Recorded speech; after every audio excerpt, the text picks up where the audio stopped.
Good afternoon. In a few hours, the Republican candidates, Republican candidates for President of the United States are going to stand on the stage and tell the American people they have a plan.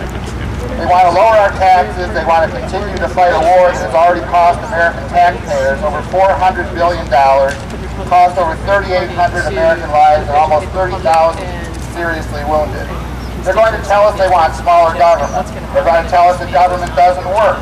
It doesn't work because George W. Bush put people in charge of agencies from the industries that they regulate. They're going to tell us they want more free trade. We've had those policies under George. Follow that. Yes. The clipboard. That clipboard would really help right about now. Sorry about that.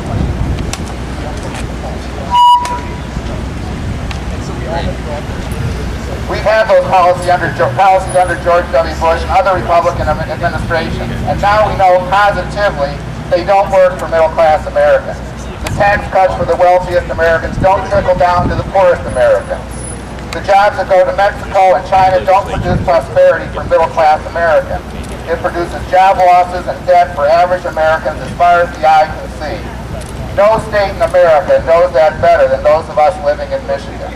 Our factories have been closing, our homes have been foreclosed, and just last week President Bush vetoed the state children's health insurance program, which would have, for the cost of 41 days of the disastrous war in Iraq, funded health care for another 9 million low-income Americans. Several Michigan congressmen, Joe Nolenberg representing the 9th District, Thaddeus McCarter representing the 11th District, and Tim Walberg representing the 7th District, voted no, not to expand the program. A program that would help middle-class Americans deal with the spiraling cost of health care. But they all said no. No to a plan that has been successful in providing health care coverage to millions of children.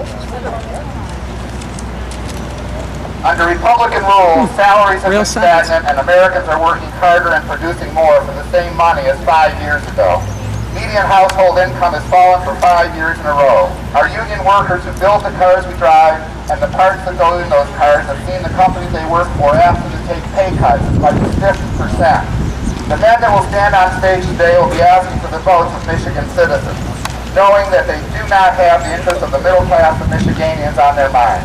The people that work hard for a living, the people that built this country and this state and put it on wheels. Yet their policies will continue to destroy the middle class and enrich the wealthiest among us, and they tell us that we should settle for the crumbs that fall off the tables of the wealthy.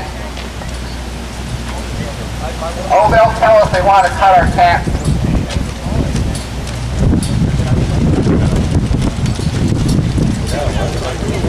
I'm sure that will be said many times, but if we don't have good jobs, good paying jobs and benefits, and we can support our families on, what difference does it make if they say they'll cut our taxes? What difference does it make when we have to pay for a hospital visit for our children when we don't have health care coverage? Not one person on that stage, in my opinion, deserves the vote of even one Michiganian that really cares about the well-being of their family, their state, or their country. Thank you.